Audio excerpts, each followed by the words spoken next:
Assalamu alaikum, guys. How you doing? Good to see you. Today we're talking about broken families and the impact it has on the young Somali child or the young Muslim child on a Deen level. When the family is broken, the type of impact it has on the young Muslim child, and is it comparable to what we see outside today and that's happening? Because one of the most damaging things that has led to the Minnesota madness is the the widespread of broken families available in our community. It is we have never seen such high levels of broken family before. This is at a level that we have never ever seen before. Does it have an impact? Of course. Has it destroyed a generation of young Somalis? Yes. And today let's talk about it. What happens when the broken family or the family breaks up? How does it impact the deen of the young Muslim child? Okay, how does it impact? Right?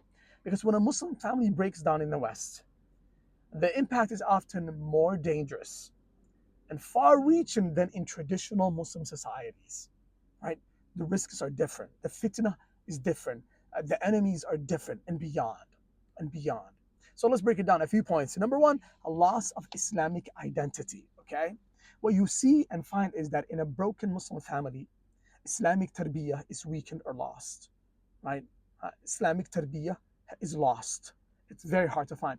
The father or mother may not be present to teach Islamic values like salah, like Quran, like akhlaq, like hijab, like modesty, or protect the child from the toxic Western ideologies that are out there, like atheism, secularism, and beyond, materialism, and beyond. Okay? The child may grow up identifying more with Western culture than with Islam. Subhanallah. Subhanallah. Look at the impact and the danger that the broken family has quickly just on number one, loss of Islamic identity. Number two, look at this. What does that result in? The next generation may feel confused, ashamed, or disconnected from their deen.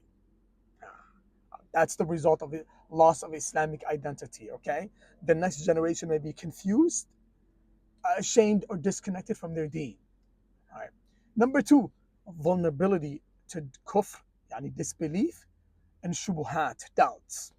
No doubt, without a strong Muslim household, kids can easily fall for doubts about Islam and the propaganda that's being pushed against Islam. Subhanallah, right?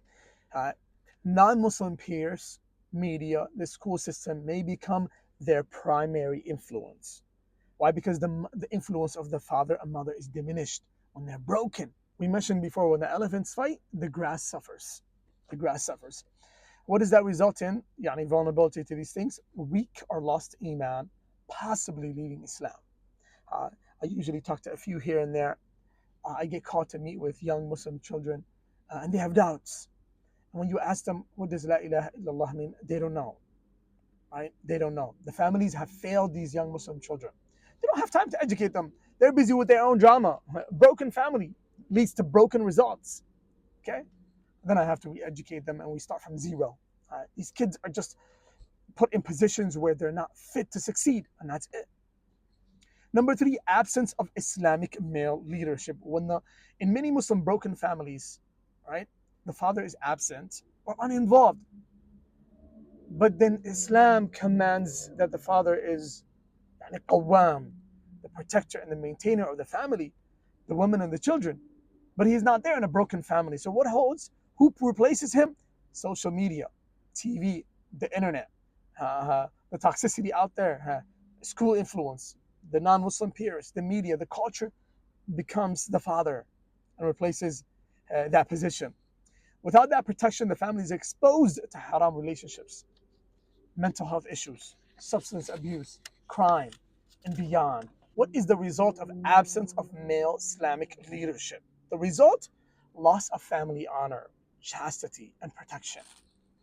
And you can imagine the consequences of that. Number four, financial instability and haram risks. This is at the deen level now, right? Divorce or separation often leads to single mothers working full time or a father working full time, risking of the children and their Islamic development, right? The children will get institutionalized into the daycare system. They'll be forgotten in these in public school system. Why? Because mom has to provide, and so or dad has to provide, right? And they both are not working together somehow. They're broken, leads to broken results.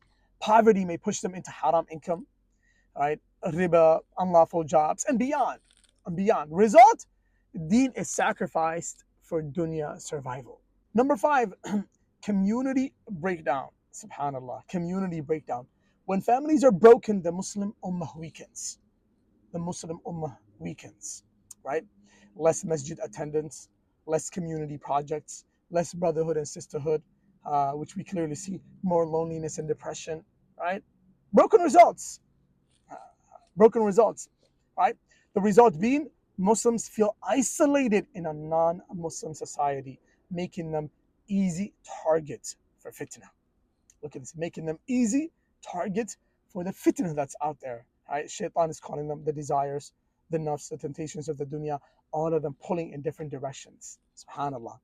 Number six, psychological and emotional harm to children. Okay, kids may develop identity crisis. Am I a Muslim? Am I Western? What am I? Where do I fit in? Right? It can also lead to guilt or shame when comparing themselves to normal Western families from all different cultures. The kids they're interacting with at school and beyond, they're comparing themselves. So it could lead to guilt and shame, right? Resulting in internal war between Islam and Western lifestyle. Number seven, difficulty in future marriages, right? When a person was raised in a broken system, they only know how to live in a broken system, right? They would have to change their habits, their skills, their way of life in order to understand what a complete system looks like. Children from broken families often struggle to trust, to lead, or to commit in marriage. This makes future marriages weaker, right? Increasing divorce rates in the next generation of young Somalis or Muslims, right? So when you see all of those points put together, the consequences are major.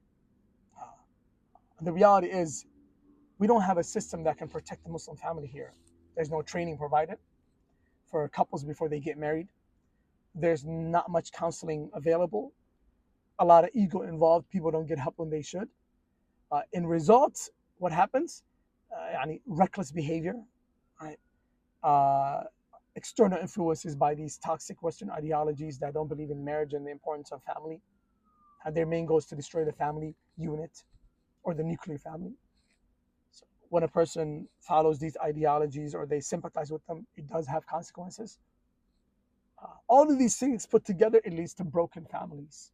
Broken families leads to broken communities, broken individuals, a broken ummah, and beyond. We need to be able to hold each other accountable. We need to be able to say that um, when we see people breaking up the family unit, we need to hold them accountable. The consequences are major. Next time you're acting in a way you shouldn't, and you're into your feelings or emotions, or you're uh, facing ego issues and beyond, remember, uh, you didn't sign up to get married just for yourself. Okay? This toxic secular belief of self-love over marriage, or girl choose yourself, or I'm a man so I can do whatever I want, when I want it, how I want it. These toxic things, it leads to broken families. Okay? It leads to broken families. On the next episode, we'll talk about the broken family, the absent fathers, the single mothers, and the impact that they have on the young Muslim child, on the young Somali child growing up in the West. Inshallah, we need to do better. We need to hold each other accountable. We need to have a better understanding of how every choice you make, it impacts the community, it impacts your kids, it impacts your family on ways you cannot imagine.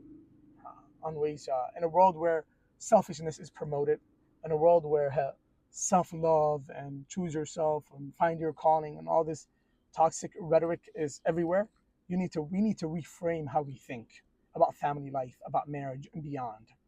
So inshallah, stay tuned for the next episodes so that we continue to better understand where the Minnesota madness came from. Salam alaikum.